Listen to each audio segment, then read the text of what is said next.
Dear all, the feedback. Meanwhile, please fill the feedback form of the yesterday's one, and three sessions feedback links are there. And I'm sorry for this inconveniences causes that it's quite nature that some power cut is occurred throughout here. So anyway, he will join immediately. Meantime, please fill up the. Yes, sorry for the disruption. So,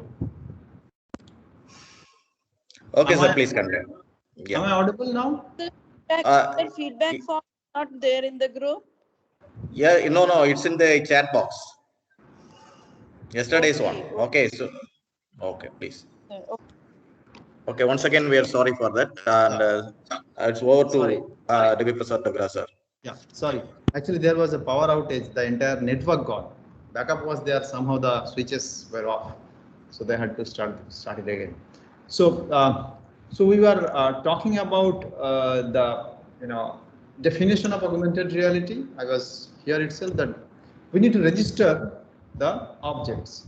Now, let us see that how augmented reality is actually different than virtual reality. You must have learned it from some of the previous speakers, but let us try to recap those things. Okay, if you look into the basic difference, I have tried to show it through the pictorial depictions. If you look into the left side, there is a diagram where you see that the content, the virtual content is C, which is rather replaces the reality. So it basically takes the reality and it replaces it. Okay. Whereas on the other side, when you see that augmented reality, it actually enhances the reality. It does not replace the entire reality, rather it tries to enhance the reality by introducing the virtual objects along with the real objects. Okay. So the technical differences can be understood from these points. With respect to scene generation, we require realistic images. Otherwise, in case of virtual reality, otherwise the rendering will not look so real. Okay, so you require very good quality realistic image generation in case of virtual reality. Wherever in case of augmented reality, because the virtual objects are minimal in amount, so you can assume that the minimal rendering is also acceptable. Okay. So what kind of display device? You require a wide field of view, fully immersive experience. Fully immersive experience means when your vision is opaque. That means we actually shut down the vision for the outside world. Rather, what we do, we ensure that the entire vision gets the virtual content. Okay. So obviously you require a wide field of view. On the contrary, in case of augmented reality, we require a small field of view where we can actually place those virtual objects. The third component, which is another technical component to develop such VR and VR system, is just tracking. So when you talk about tracking, we are talking about tracking the objects, moving objects. Okay, moving objects or even static objects. We require this object tracking to be highly accurate in case of augmented reality. Why? Because the placement of the virtual objects over the real scene is very important. You cannot place a virtual object at a wrong, you cannot render a virtual object at a wrong place in the real field. It will create confusion in the mind of the user. So that's why we require a highest accuracy in case of augmented reality, whereas it can work with low to medium accuracy tracking. if you would like to develop VR-based systems. Now, how basically they are placed in a Milgram's reality virtuality continuum, you can look into here. So the real side is on the left side and the virtual side is on the right hand side. You can place the augmented reality and augmented virtuality, okay, or virtual reality is toward the right side and augmented reality is toward the Participants, please mute your microphones. Don't disturb, please. Participants, please mute it. അവരല്ലെങ്കിൽ ഒരു കാര്യം ചെയ്യാം, ഈ sheet ഏതെങ്കിലും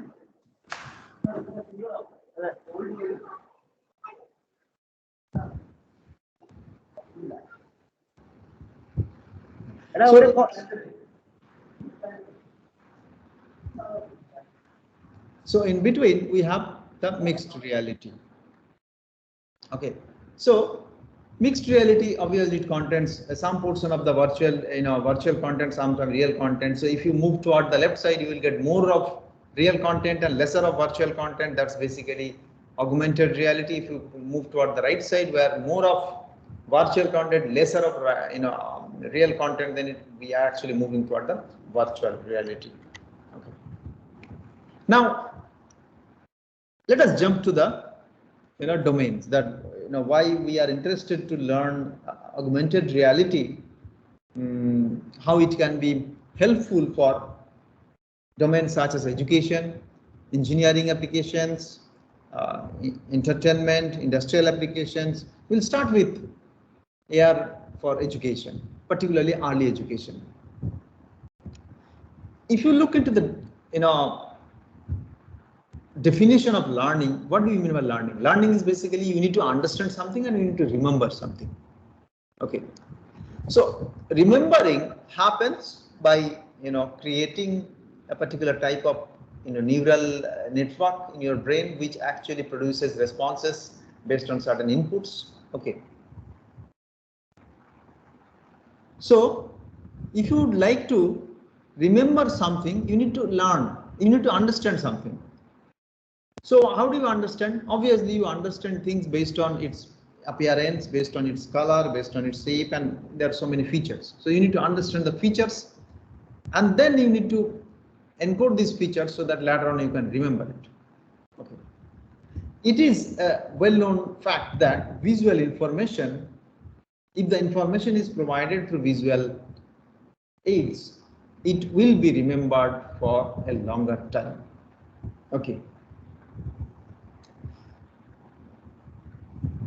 So in real life, you can see that the context-based virtual content generation that also coexists with the real world. So instead of using imagination, one can directly see it. So imagining means you close your eyes, you think about something, and you can visualize those things as if they are appearing in front of you. Whereas we would like to instead of using imagination, why can't we make it visual in appearance of those objects? So that's why you need to basically bring those virtual content and then put it on the real scene. Here, when I'm talking about real scenes, obviously I'm talking about a camera feed. Okay, camera feed means your camera is capturing the real environment. Okay, so whatever changes happening in the real environment, that is getting reflected into the camera feed. And you need to bring you need to actually, superimpose some of the virtual contents within that camera feed. We also have seen that our experience suggests that even though there are applications, but still AR applications in nursery and kindergarten education, they are not enough.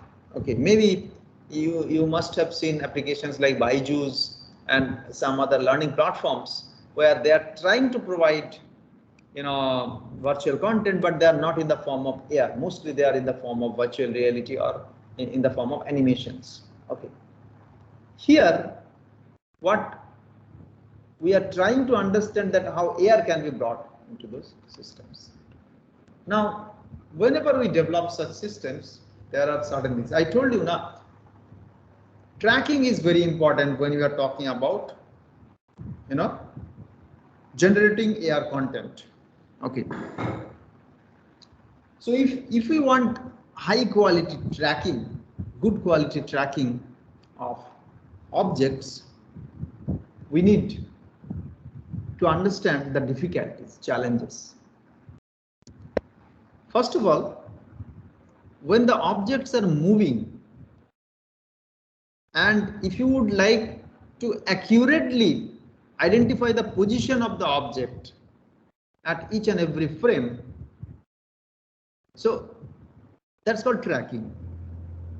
Now, our vision system is capable of tracking such object very accurately because we are trained, and we are trained over time. It's not like that one day training happened to us. This training is happening since our birth. We all are actually getting trained with this outside world. So how objects move, how objects look like, all these things. We are everyday learning. And that is the reason today our vision system is so strong that it can track the objects very accurately. But if you would like to do this, if you want a computer to do that, you need very good algorithm which can actually track these objects in videos. Now, there are two ways to do it. One is either you track it using a marker based system, or you don't use a marker, you use a no marker system. Why I am talking about marker? Marker based systems are easy to implement, and the tracking accuracy is will be much more higher than the markerless. Why? The reason is that when we develop marker based tracking, we actually design these markers in such a way that they will be different, distinct. And those markers can easily be identified using a computer vision algorithm. That is the reason that marker based systems are highly accurate in terms of tracking. But there are difficulties also. I mean to say that if you basically paste those markers on the real objects, obviously you are compromising with the visual appearance of those objects. But there has to be a trade-off, that how far you can go ahead with the marker based systems and how far you can actually go ahead with the no marker based systems or markerless system. Okay. So designing of marker based and markerless AR systems, they have each and every type has its own advantages and disadvantages. Marker based system can be low cost in a sense. The tracking algorithm can be developed very easily. It is easy to use setup, and they can be used in applications like kids in the developing AR contents for kids in the age group of nursery and kindergarten. Okay. Then we can actually develop efficient algorithms and setups for natural user interfaces. So natural user interfaces means instead of using augmented reality in a well-known setup, I mean to say that in a classroom setup where the camera is there, where the lighting condition is good, okay, and where a teacher is teaching. So you would like to involve the natural user interactions of the actors. Here actors can be a teacher and the students. So when they are interacting, so they interact through natural user interface. Natural user interface means maybe the user is moving his or her hands, user is speaking, the students are also responding. These are natural user interface or natural user interactions. So if we are able to capture those natural user interactions and try to generate the virtual contents based on this natural user interface, that is definitely going to be a good thing, but this natural user interfaces designing and understanding is not that easy. Okay, because if you do not detect such interactions accurately, then augmentation of virtual information over the live data can be challenging. However, you can safely assume that the more natural an interface is, the more attractive the system will be.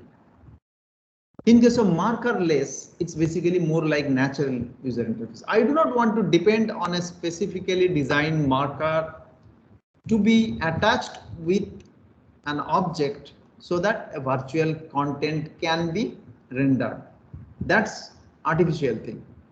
So instead of doing that, if the natural user interfaces can do it, that will be much more attractive. So that's why more natural interface is more attractive the system will be. And essentially, we would like to go to a system where anywhere augmentation is possible. That means you go everywhere. You are on the bus, you are on the train, you are on a flight, inside a flight, you are everywhere. So we shall be able to use AR-based systems. So that's called anywhere augmentation. With the use of handheld devices, wearable gadgets, augmentation is possible. These days, we carry our smartphones everywhere. We also carry our smartwatches. We can also develop intelligent sensors, intelligent wearable sensors, okay, so that they can be used for anywhere augmentation. But that requires a lot of accurate algorithms to detect objects, to track objects, and also computation is an issue. Now, how the traditional system learning has actually evolved over time, traditional versus technology. So in case of traditional systems, we know that we repeated practice to remember. To remember something, what our ancestors used to, predecessors used to tell us, that you practice it more, the more you get refined learning, okay, and you will be able to remember it for a longer period. So repeated practice leads to the good memory. You will be able to remember it for a longer period, or maybe accurately you will be able to remember it. Then gradually it has evolved to picture-based things. So graphical books. We used graphical books to learn various concepts. And presently, you can see the technology-based things. We are using visual aids in the form of pictures, videos, animations, and now probably we are also going to bring augmented reality. So that's why we are moving from traditional to picture-based to technology-based solutions, particularly for learning environment. So we would like to enhance the learning setup or learning experience with the help of new technology. Now, let me explain you that how a typical marker-based system works. So I will show you now an application where a simple marker-based systems can be used for teaching alphabets to the kindergarten students, or maybe small children. Okay. What are the tasks? We have designed markers like this. This is a letter for B, where we actually printed B at the center, and then there is a boundary of black square boundary. And all these are basically, if you look into these points, the corner points, the edges, they are actually helpful to detect the position of the B. Okay, that's why it is called marker. So we keep specific length of these markers.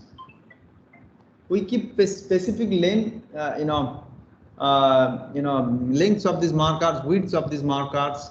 Okay, and we actually ensure that these markers are printed on paper, and these markers can be attached with a real object, so that the AR application can detect these markers and can actually render the virtual contents. So what are the tasks involved here?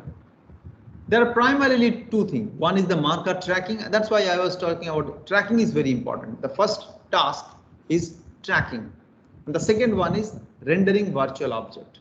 So tracking means localizing the position of the real object over time in video.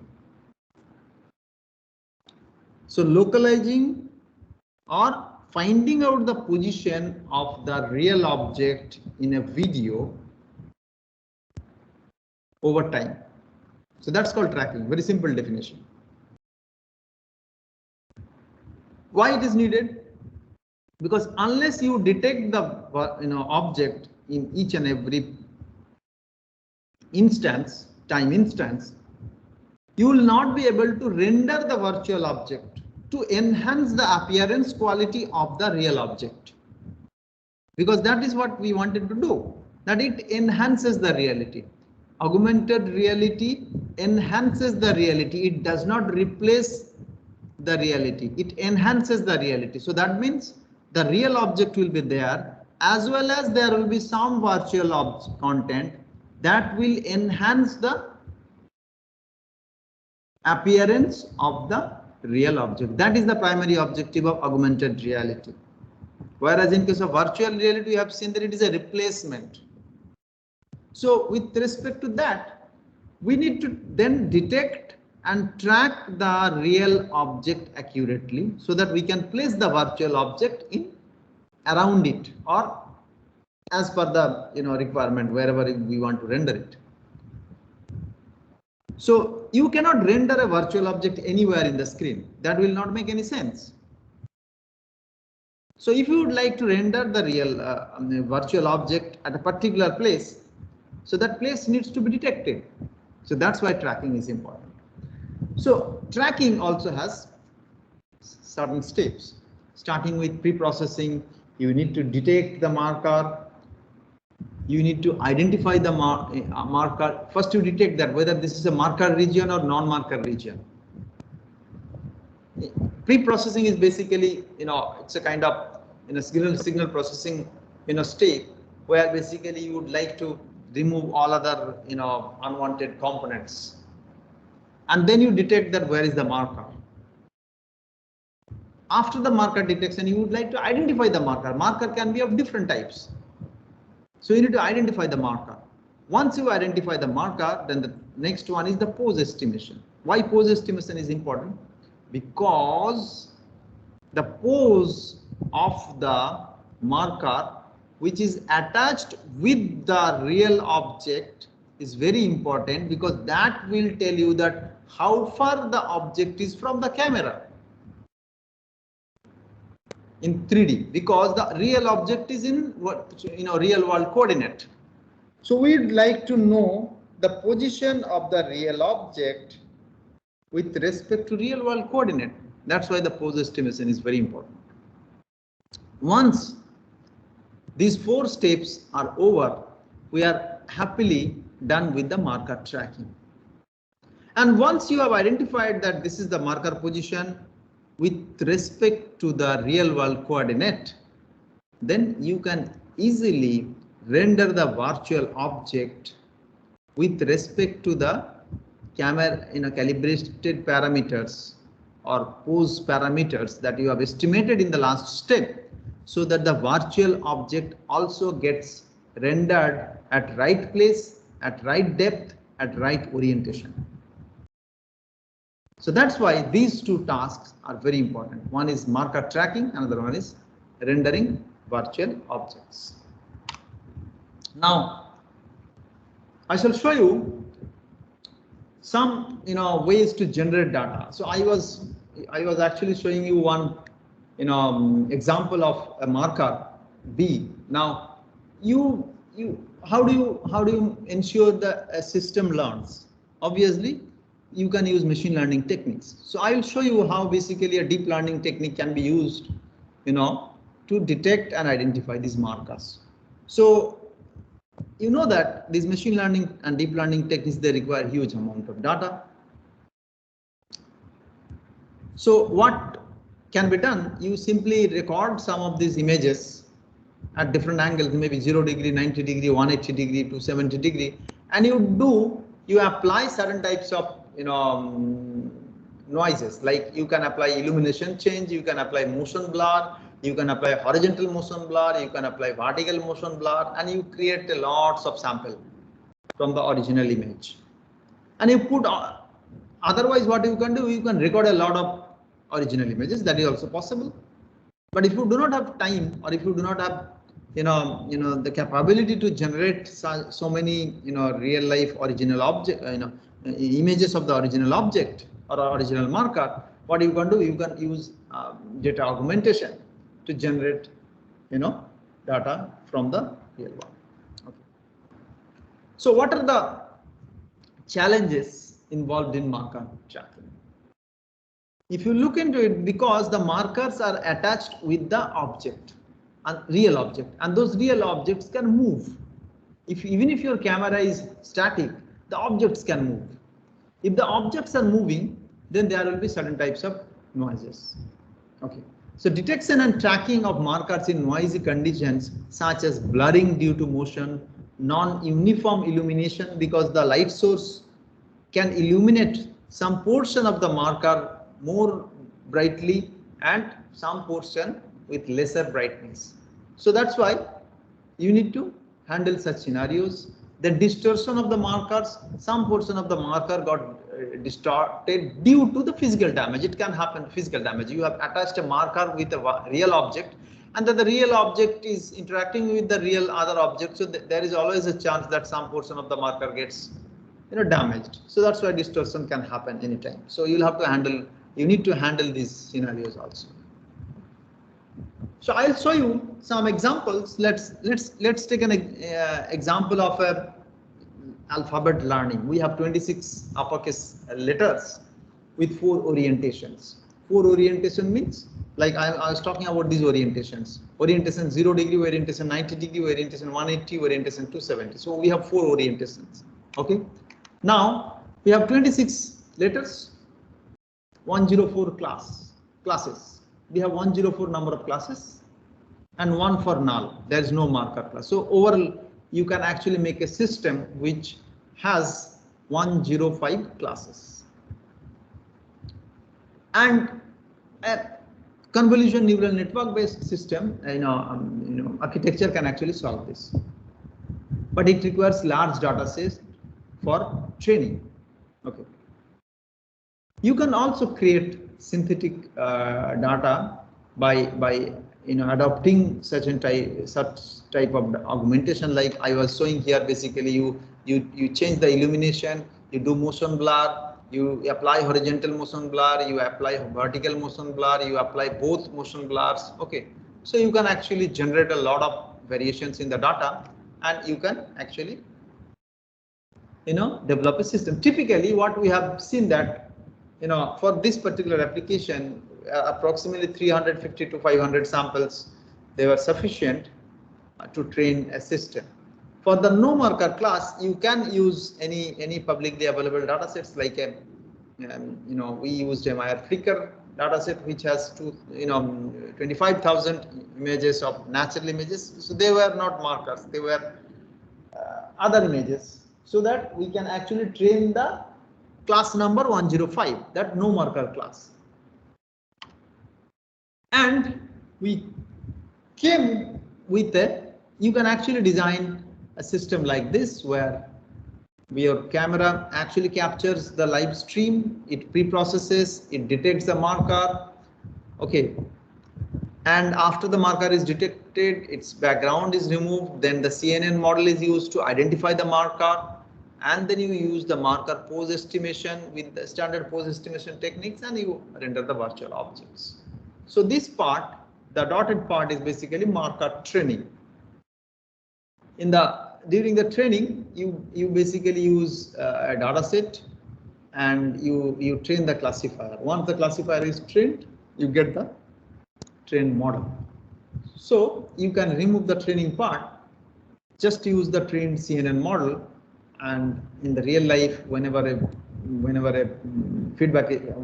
input is coming, you can simply identify that whether this input is a particular type of letter or not, depending on the accuracy of the marker. Okay, and then virtual object rendering is a different part, where basically because you know the pose of the marker, you will be able to render these virtual objects over the marker at right scale, right orientation.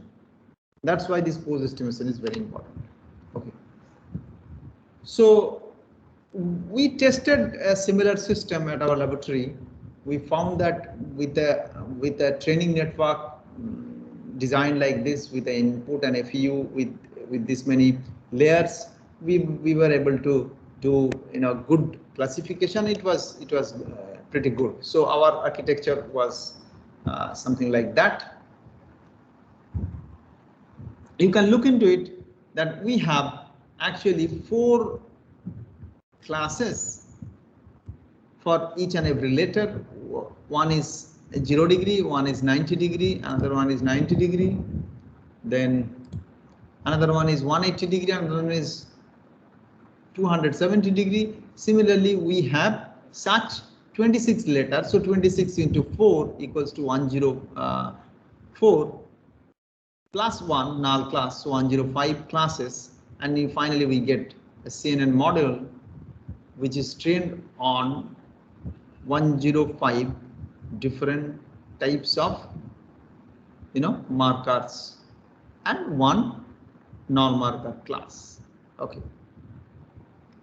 Now this architecture, you can again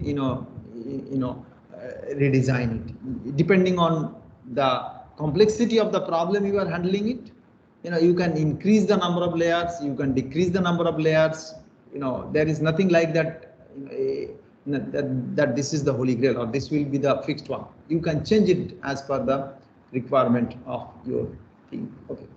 So obviously in the flattened layer, you need to flatten the entire feature vector and then go for a fully connected layer, so that the responses are mapped to one-to-one levels. Okay. You can also go for other type conventional machine learning based techniques, like you can apply support vector machine. Okay, you use in the previous example, we actually extracted the features with convolution layers, whereas in case of handcrafted features or conventional machine learning algorithms where feature extraction can be done manually, we call it handcrafted features. Like a typical SVM, where you can go for features like F1, F2, F3, F4, F5, F6. You can go up to F100, whatever is required. You see, this is just an example. So what the features can be? You can assume that the number of contours enclosed by the marker boundary. Every letter will be having different number of contours. So that will be one feature.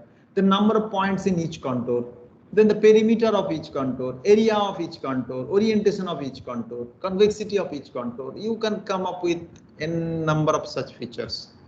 These are based on your experience, expertise in feature extraction. You can actually come up with newer features, and you combine them to create a feature vector F and apply support vector machine like classification, which can also be tested. Okay, so you apply support vector SVM based classification, and you get. When we tested such a system, we found that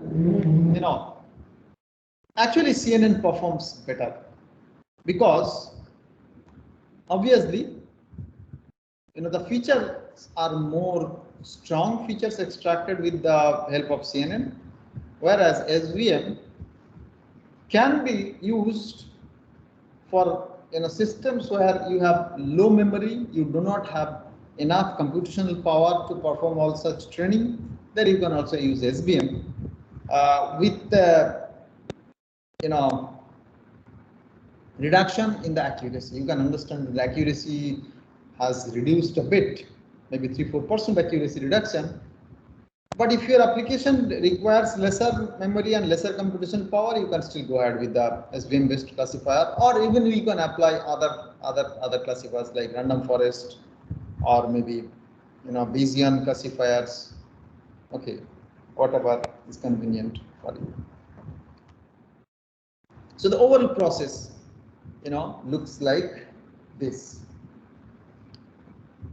For the tracking purpose, I'm talking about, this is for the tracking purpose. You have a marker, you have camera live stream, you detect the marker from the camera live stream, then you use the trained CNN model to identify the marker with the orientation. Orientation means 0 degree, 90 degree, 180 degree, and 270 degree. Once you detect them, then you go for pose estimation. Pose estimation is the second step that we have already looked into. The second step is here. Basically, if you look into here, we saw rendering the pose estimation, the last step of the marker tracking. Okay, the second one is the virtual. Second step is virtual object rendering, but the pose estimation is the last step of the marker tracking. So you go for pose estimation. Now, how do we basically estimate the pose? It's basically a simple, 3D computer vision where we want to understand the position of an object in terms of 6 parameters, that's 6 degrees of freedom. It can be we can have translation in X, Y, Z direction and orientation change with respect to X, Y, Z. Okay. So our aim is to estimate the pose of the marker with respect to the camera, because assume that your camera is nothing but your eyes. So if you are able to estimate the pose of the marker with respect to the camera, that means it is with respect to my eye. Okay.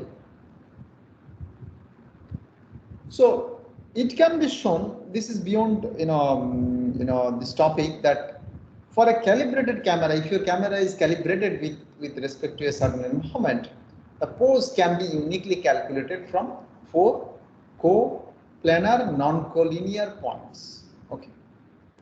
So every camera has certain set of parameters. We call it extrinsic camera matrix and intrinsic camera matrix. Okay. So wherever on the right side of the equation, if you look into it, basically this is homogeneous world coordinate system, where the position of the object, look into the object M here. This is the real life object. Okay. X, Y, Z, capital X, capital Y, and capital Z. This is the real world coordinate. It needs to be, translated into a camera coordinate system, which is the left side of the equation. So in the camera coordinate system or image coordinate system, we need to convert it. Okay. So first conversion is from world coordinate system to the camera coordinate system, and from the camera coordinate system to the image coordinate system. So for world coordinate system to the camera coordinate system, we require extrinsic parameters, and from camera coordinate systems to the image coordinate system, we require intrinsic parameters, which are K. Okay, and these are well-known formulations. So the equation on the left side can be expanded like on the right side. So R is basically the extrinsic parameter matrix, and on the next part, we will see that how basically the camera coordinates system can be converted to the image coordinate system. Image coordinate system means when it is basically rendered on the screen, because camera is basically what it is capturing. You are not seeing on the camera, you are seeing in the over the screen. So that's why there is a conversion required. That's basically you are converting the camera coordinate system into a image coordinate systems. Here basically you require the intrinsic parameters. Intrinsic parameters is in terms of the focal length, x, fx, fy, and the SOS. Okay. So overall, if you look, the entire pose estimation equation is actually converted like this. So first you convert this real world coordinate into the camera coordinate with the help of R extrinsic parameter. Then you get the camera coordinate system. With the help of intrinsic parameter, you go to the image coordinate system x and y, homogeneous image coordinate system x, y, 1. So this two transformation happens from real world coordinate to the camera coordinate to the image coordinate. That's a typical pose estimation things. And actually, if you try to solve these systems of equations, you will be saying that there are 6 unknowns and 8 equations. So if there are 6 unknowns and 8 equations, you require basically 8 equations means 4 points, 4 corner points. Okay. So if you have 4 corner points, correspondence of the 4 corner points corresponding to 4 corner points of the marker in the world coordinate, we can get 4 corner points in the captured frame. So with 4 known positions, you can actually solve these equations and you will be able to calibrate the camera. Now, once this camera is calibrated, what you know the position of the virtual object with respect to the real object and camera.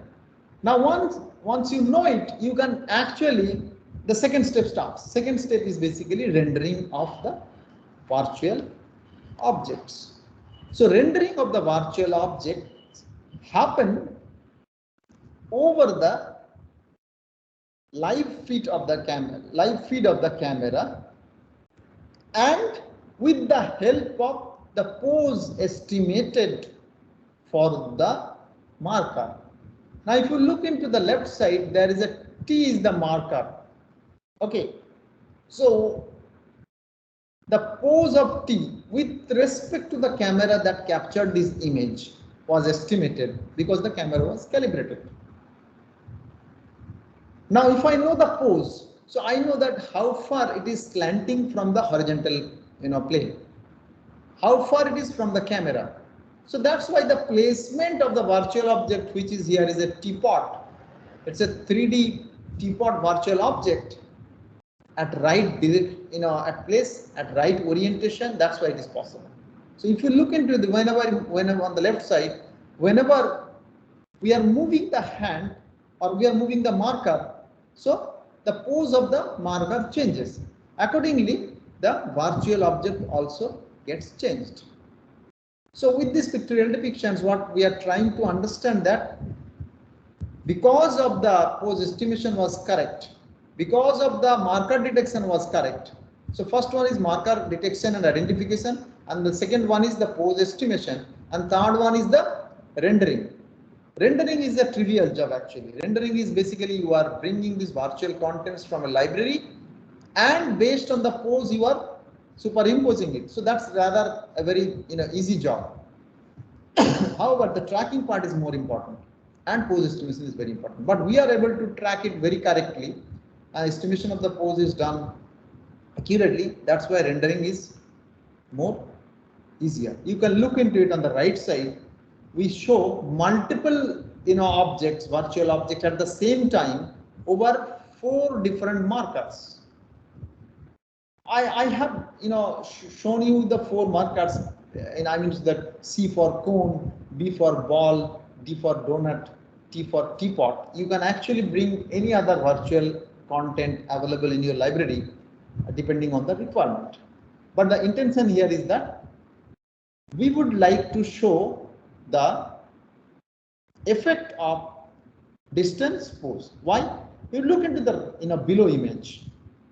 Obviously, from the camera, you can easily identify that the distance of B is more than the distance of D and C, because the flat panel where these markers were printed, they are shown in such a way that the distance, obviously the distance from the image itself, you can understand the distance of C and D are lesser with respect to B and T. So if the distance is less, obviously the object should be, virtual object should be rendered with respect to the relative size, relative distance. So if the same object is placed at far away from your eye, you will see the object smaller. So that effect is coming due to the accurate estimation of the pose. Now this is one of the challenges where all AR application development team they actually face. If you are not able to detect the pose correctly, you will not be able to render at right place, at right scale, at right orientation. That's why it is challenging.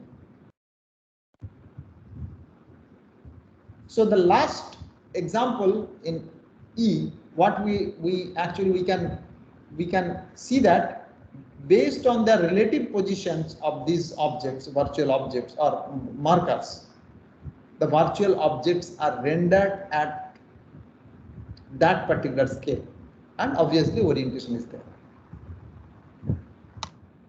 Now let us see that how basically I'll show you with respect to in a video. I hope that this video is playing. I am now playing with a live demo that how basically the orientation changes over time. You can see that.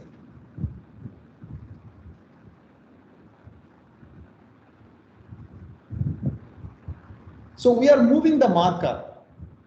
Since we are moving the marker, the orientation of the virtual object also gets changed. So that was possible because we were able to detect the pose accurately. Even when we are doing a lot of variations in the plane, you can see that the virtual object also gets accordingly rotated. Even the scale is also changing. So this is possible with so high accuracy. That's because of the marker is visually distinct marker, and our marker detection and identification is pretty accurate. Okay, and we are able to detect these markers with higher accuracy, and the pose estimation is also highly accurate. Okay, even if the background is changing, you can see that the curtain is moving, but still it is able to do it. Okay. Now you can see that multiple objects.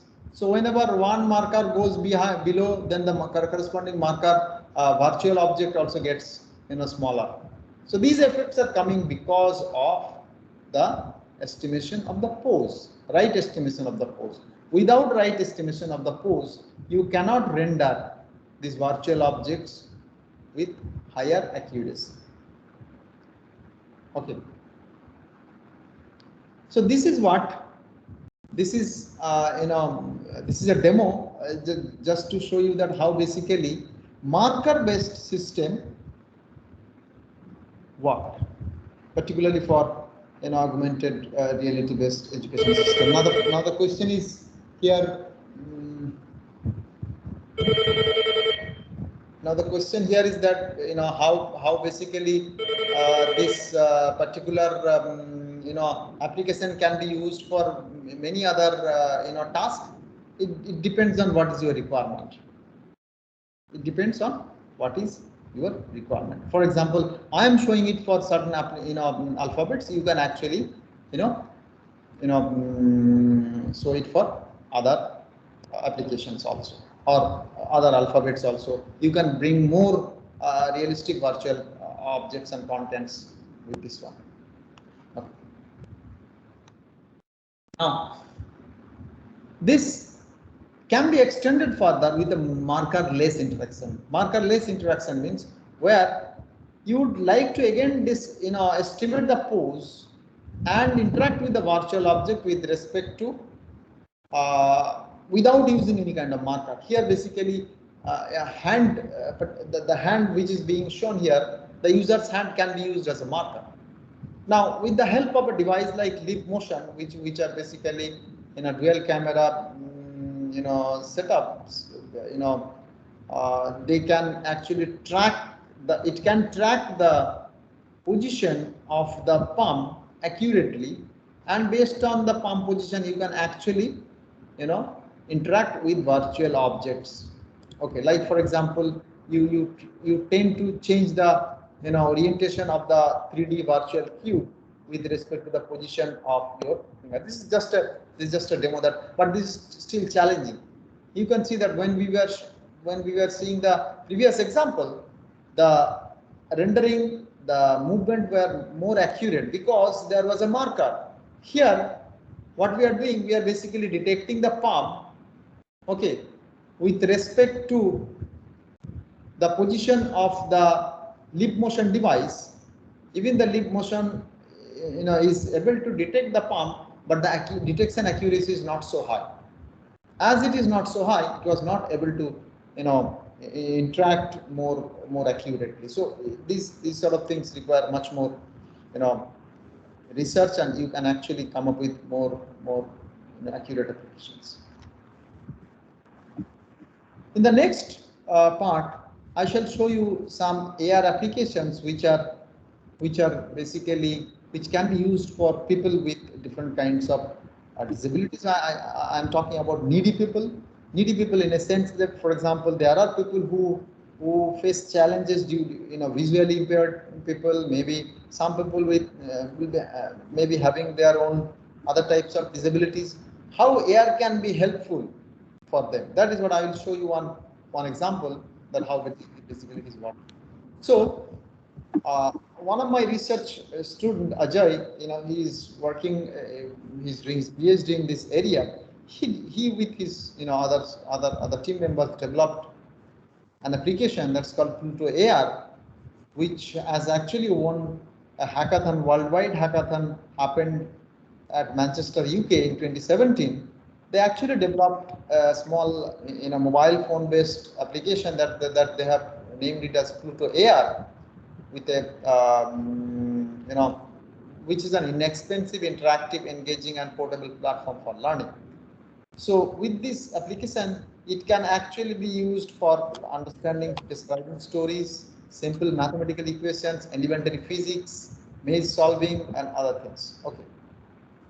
Now, what they have actually done, they used paper-based markers and a launch pad. On the right side, if you can look into this is basically the launch pad, where they have printed this on a paper and they put it on a flat surface.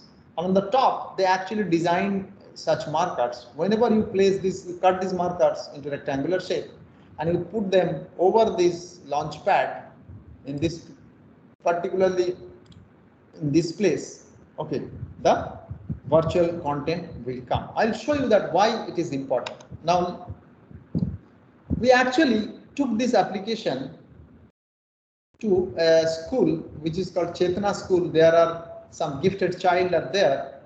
So they have certain types of disabilities. We try to understand that whether such applications can be helpful for them or not, whether it can help them to enhance their neuromotor responses. Okay.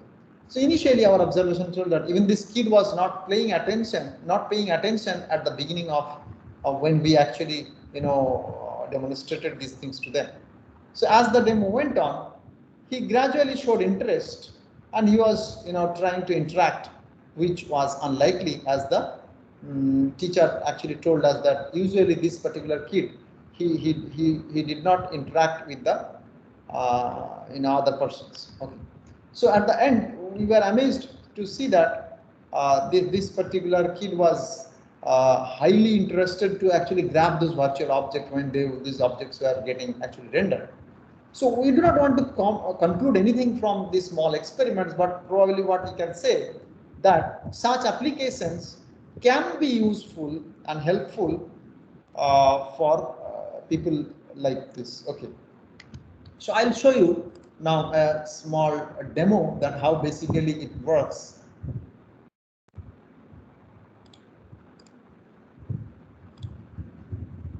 So here you can see that this is a video recording of the demo working. So we place a card Pluto, an Earth-like object comes, okay, and we place a card like rotate clockwise, and this object actually virtual object rotates, clockwise. You can see that the camera is also moving. So that means the calibration was so accurate that it was able to even scale the objects properly. Then rotate anti-clockwise, it will again rotate. So these cards we have designed it. This is just a funny gaming applications, but it can be used for teaching learning purpose also. So for example, if you put it a surface object comes, okay, and if you put a card like tree, you will see that trees are coming. If you put rain, what will happen? Trees are planted, rain comes, the trees will grow. So these sort of simple concepts can be actually demonstrated. Then you put a rocket comes. Okay. So you put a takeoff, the takeoff happens. Now always you can see that whenever all these things are happening, they are also maintaining the scale and orientation. We also have started experimenting with mathematics, like you do addition, subtraction, you do 2 plus 2, add, it will basically add. So there are a couple of things. So 2 plus 2, 4 comes. Okay, so this way you can actually demonstrate various concepts. I am just showing you some demo, but you can actually develop gaming applications like maze solving gaming applications and other things. So that's pretty interesting. Depending on whatever you require, you can actually develop such things. Okay. The next part, what I will show you, which may be interesting to many of us, because we are actually teaching engineering students of different disciplines. Let us see that how basically AR can be actually used in engineering applications also. Okay. Here, if you look, I will show you one demonstration just for the purpose of understanding. You can actually apply it to any domain. So this is an optical microscope, electro-optical microscope, okay, where it's a costly equipment, okay, where you do not want every student to touch each and every button, because they may actually, without knowing these buttons, they may actually rotate it in a different direction, which may cause damage to the equipment. So why don't we basically provide an interface, AR-based interface for initial training of such costly equipments? Okay, so we have developed a typical mobile phone-based applications with the help of markers. Okay, so that application is used for scanning an optical microscope and detecting different components of the microscope using markers. Here, actually, for markers, we have used QR codes. Okay, and whenever a particular marker is detected properly with the pose, we actually superimpose short videos of the components in work, so that the user can experience that what is the function of this. Let us see this one, how basically it is working. So in this video, I'll show you that how basically this works. So this is the real life video where optical microscope is there with the markers attached. So whenever you focus toward this marker using your phone, it brings virtual contents like a video and also description. So so you focus your mobile phone toward this marker, what it will bring? It will bring a video to show you that how this particular knob can be used. For example, if you focus to this one, okay, it will also bring, something. So it's a focusing knob. It says that it's a focusing knob. How to operate with this focusing knob? It also brings the virtual content from this one.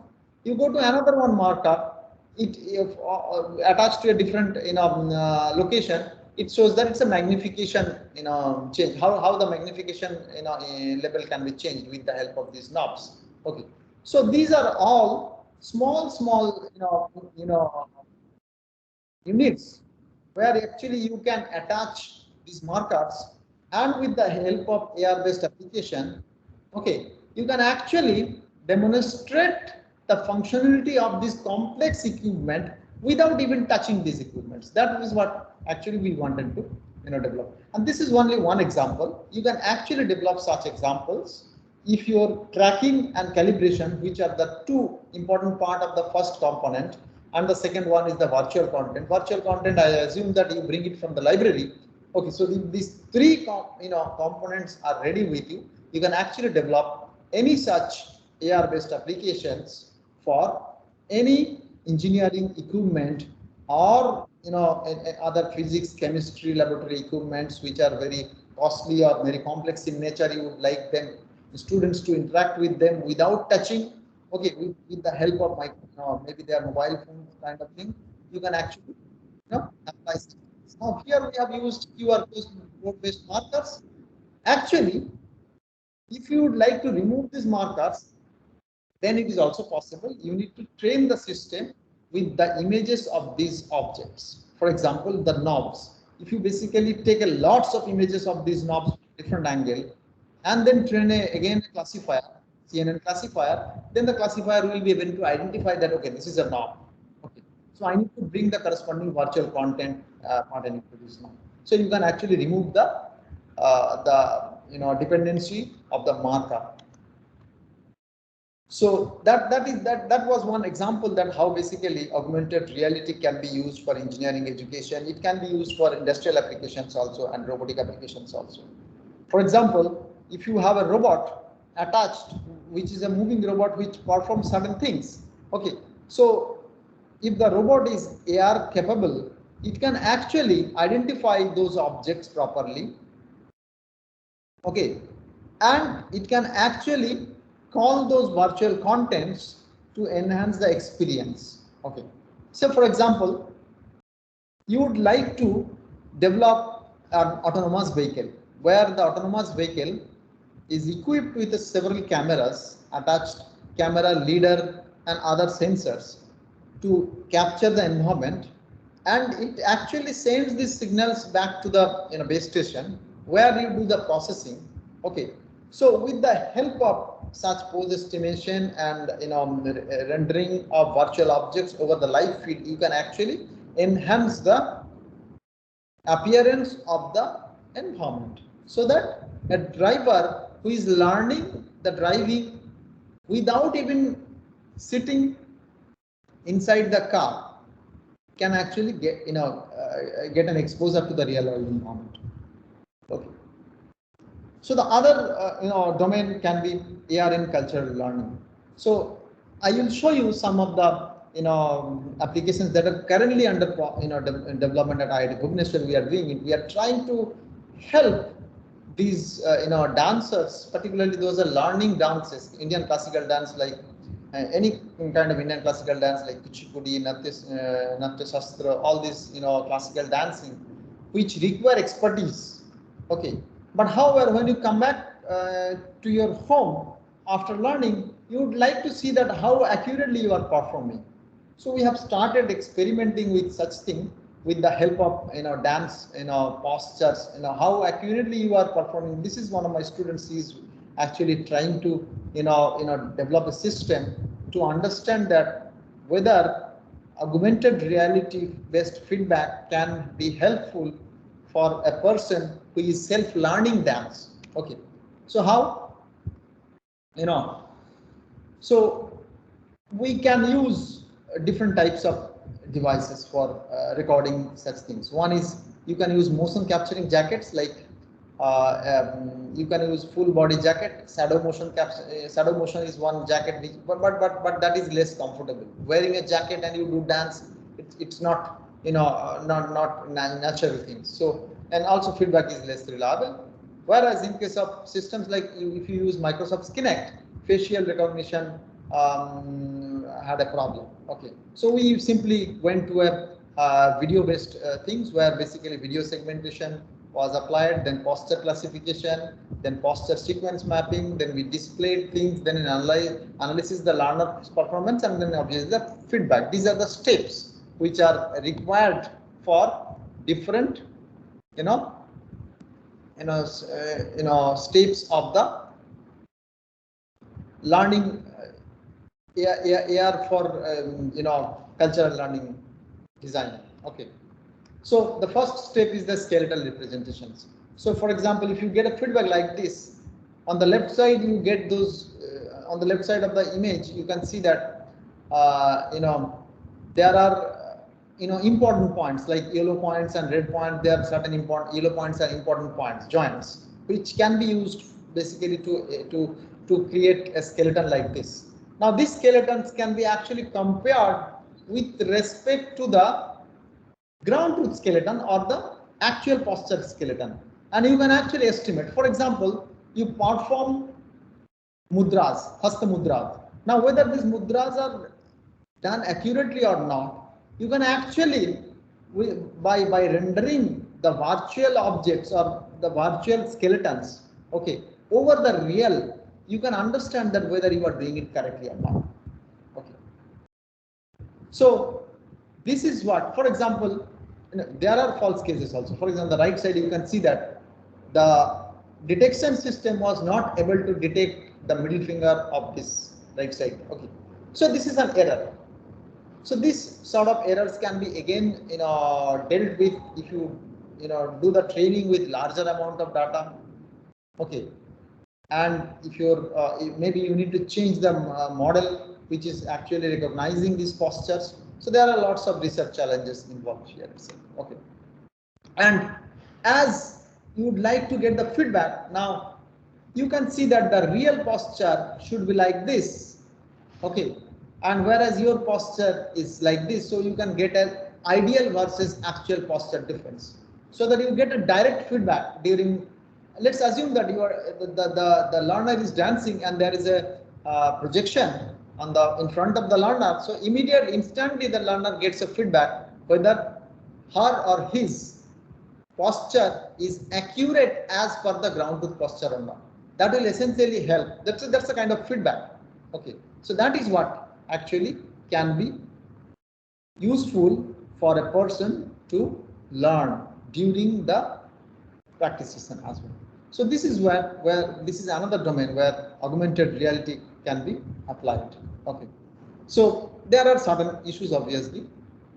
There are problems with skeletal representations.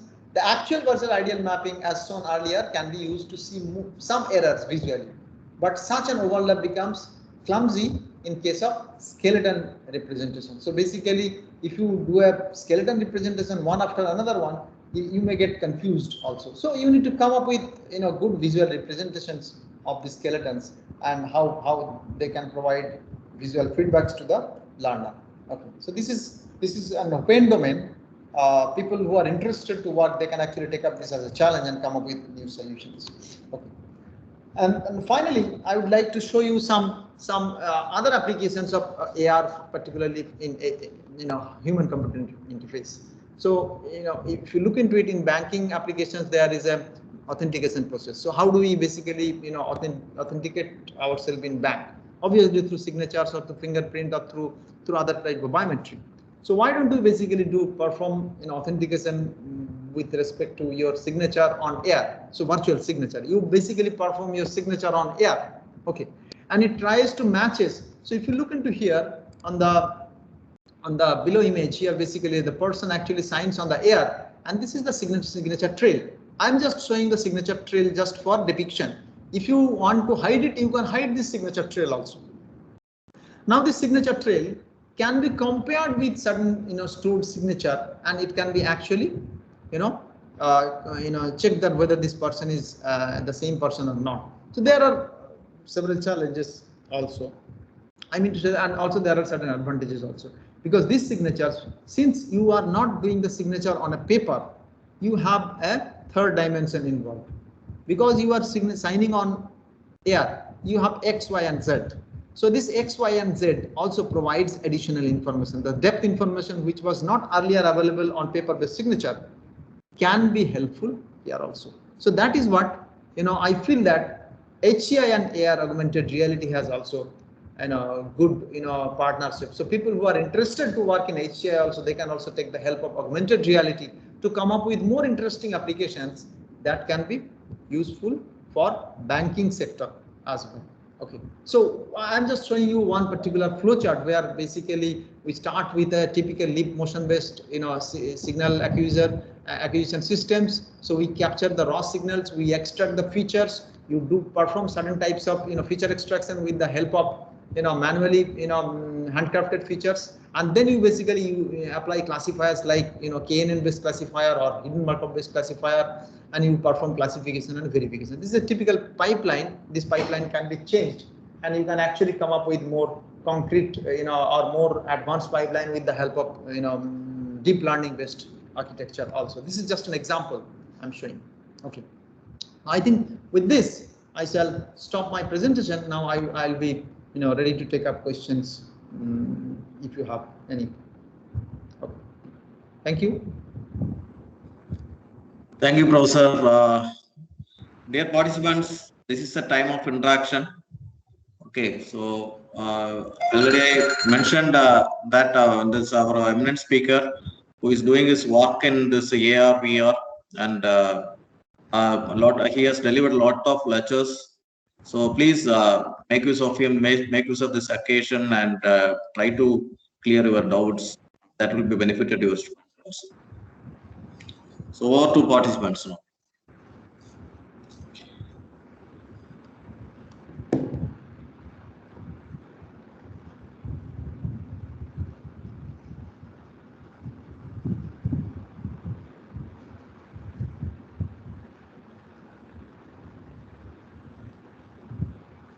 Hello.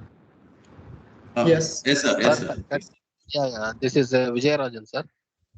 Yeah. Okay. Since augmented reality and virtual reality needs lot of training data as well.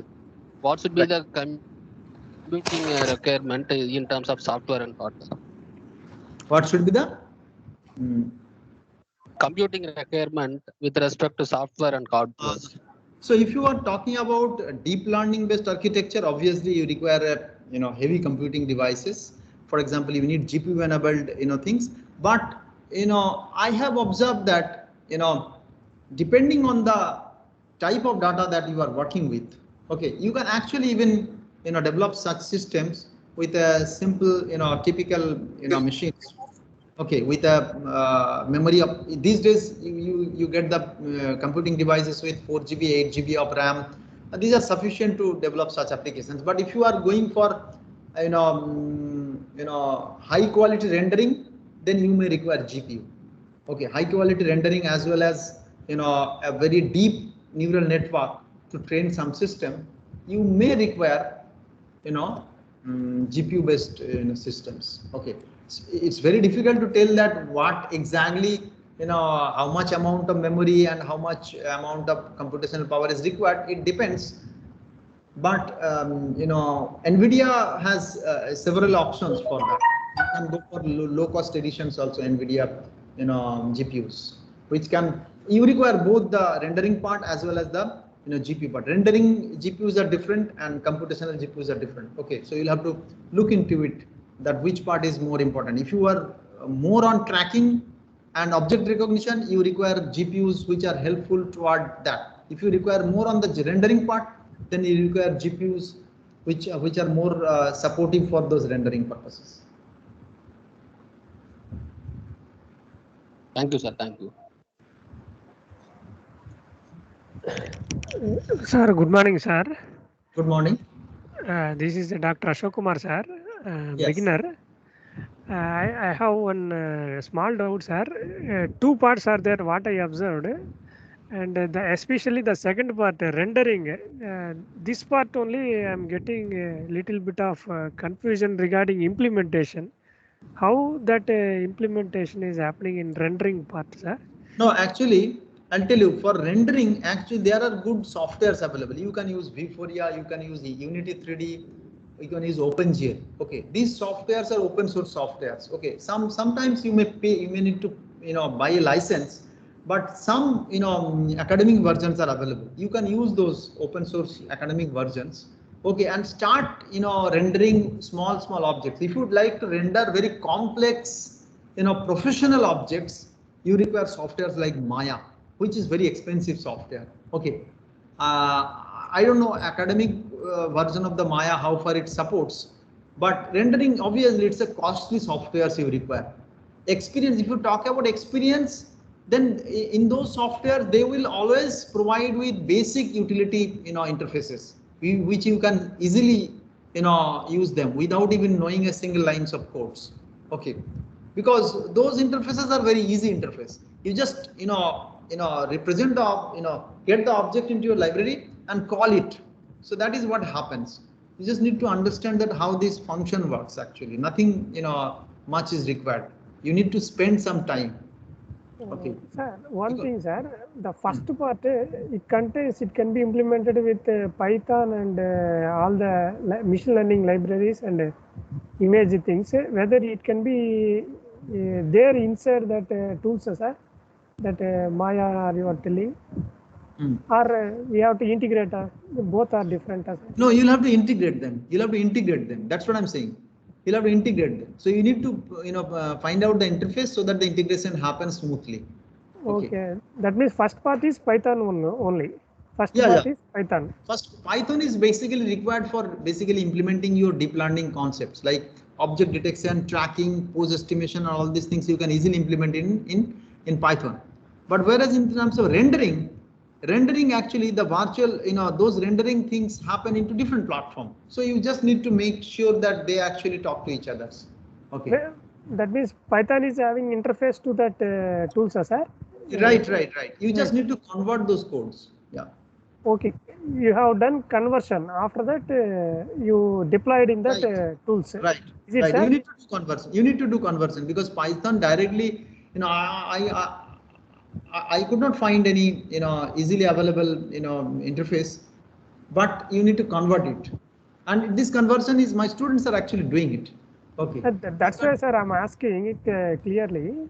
We know that first part and how the second part work. This is that's why we are asking, sir. One more thing, that key points you told.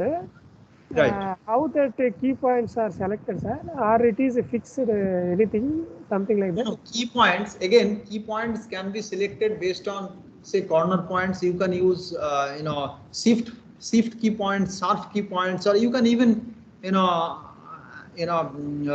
apply directly deep learning techniques for feature extraction without going for key point extraction. Okay. So key point extraction is needed if you are going for handcrafted features. If you want your deep learning architecture to learn these key points, you just blindly give these images. Okay, it will automatically learn, na? Okay. So main thing is you are extracting that pose. Is it, sir? Extracting the pose. Pose means angle. The face not angle. Not only angle. I am extracting the angle as well as the orientation and the pose. Pose means, what is the pose? Pose includes the position as well as the angle. Okay. Position with respect to 3D. Okay. Angle with respect to z-axis, x-axis, x and y and z. So these six parameters are needed. 6 degrees of freedom. Okay. That's why I talked about 6 degrees of freedom. So position with respect to x, y and z, and the angle with respect to x, y and z. Sir, what are the general, whether we can implement in governance applications, sir? Any application in governance? Governance application means, can you explicitly mention that what kind of? Like judicial system or legal system or day-to-day clerical works, is it possible, sir?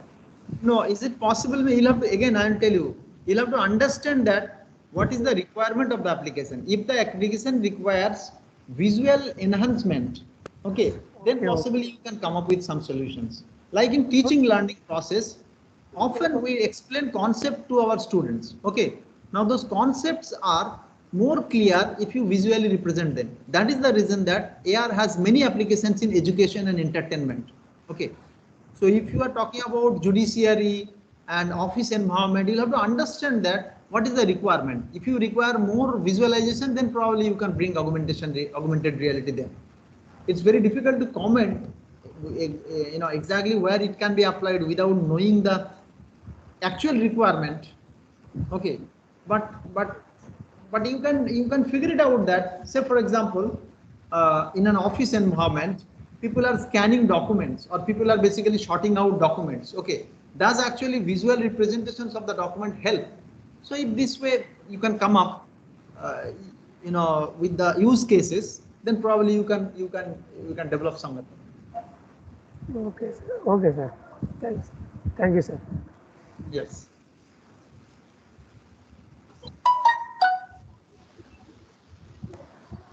Hello, sir. One more doubt, sir. Yes, yes. Sir, is there any GitHub code available, sir? Your students' projects? Is it possible? Our students, you can contact my research scholars. Okay, Ajay, Ajay, he is working. He has started his PhD into this domain. Some codes he has made is available. Okay, which are already published work. He has made it available. Okay. Okay. Shall I contact you email, sir? Yeah, you can look into my website. You will find their contact details and everything. Okay. Just search into the website. You will find their names and details of each and every student. From there, you can actually get their contact details. Let me share my website.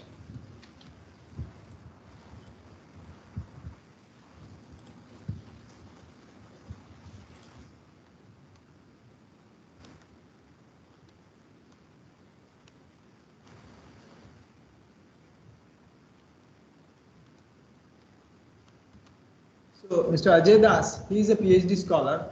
Okay, you can directly contact him. Some codes he has already made it publicly available. In my website, you go to the research scholar sections. Okay. Okay. Okay. In the other section, you will find that who are the research scholars currently working with me. Okay. I think he has a website also. Ajay Das has a website also. I'm just sharing his website details. This is you can contact him in this website, from this website. Okay, sir. Thank you, sir. He is maintaining a GitHub repository also. Lots of code he is making available. Okay. Okay, sir. Okay. Thank you. Any other question? Thank you.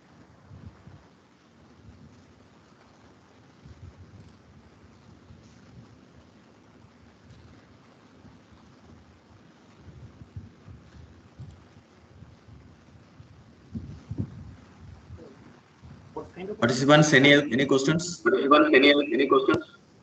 Hello, am I audible? Who is there? Who is there? Yes, Vinayak.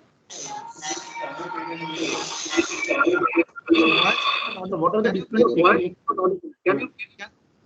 Can you write down the question? Yeah.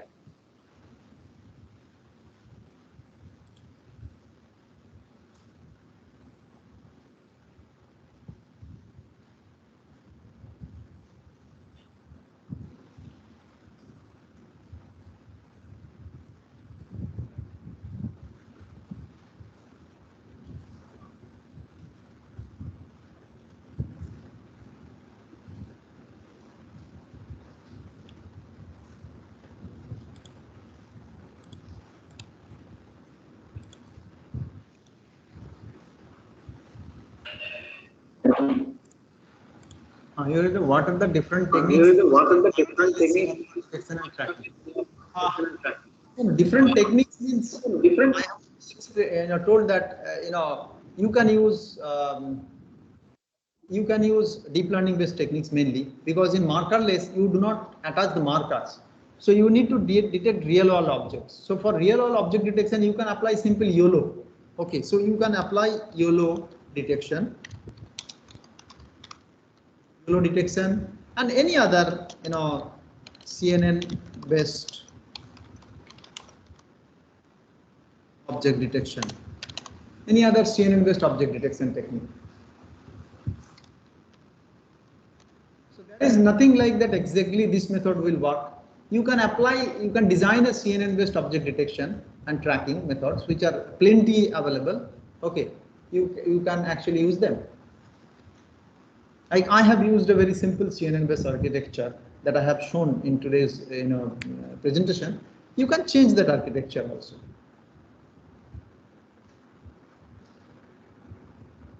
Yes, SIFT is also you can use it. There is no harm in using SIFT, but there are better detectors available. SIFT is pretty old. Why don't you use basically recent detectors? SIFT and SHARP are old actually. But if it suits your application, you can use it. There is no harm.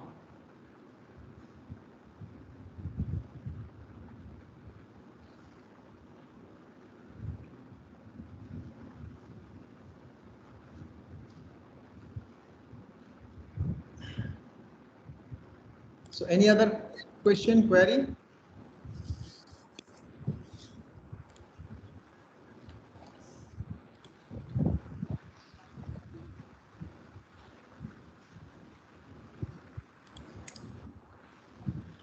Participant side, any questions are there, please ask. Or you can put it on the chat box.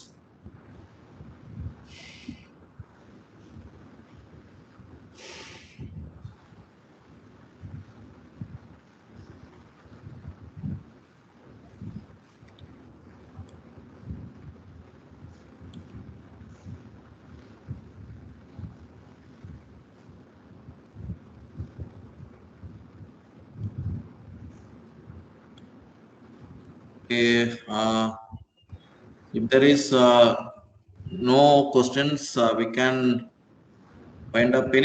Anybody want to discuss with Professor?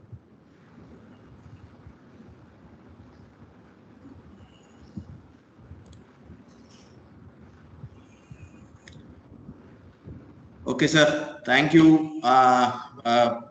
Thanks a lot for giving an very nice lecture.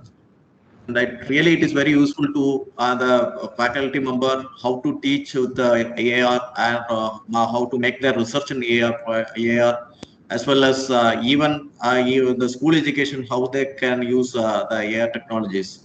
Very informative sessions. I hope we are getting good feedback, excellent feedback from the audience. Okay, thank you. Thanks a lot. Thank you, Okay. sir, inviting me also. Thank you all the participants for listening to my lecture. For any time you have any doubt, you can drop me an email. My email ID is given there itself. Again, I am writing it here. It's DP Dogra. Okay. So you can drop me an email if you have any query. Okay, I shall be happy to answer this. Okay. Thank you again. Thank you, sir. Thank you, sir. Keep in touch. Bye. Bye. So, dear participants, we will take a 15 minutes break and join back. So, next session may be the hands-on session. So, please use your headphones, and expert is requesting that. So, all of you, if you are making it available, use the session with the headphones. Okay, so now any query, please ask and or put in the chat box regarding the workshop or the feedback links. If anybody is not able to access the feedback link or anything, or any other anything you require from the organization side, okay, please come forward, and or you can mail to the organizers and admins, or definitely we will rectify it. We will try our best. Okay. So hope all of you are enjoying the sessions. So we will meet again at 11:15.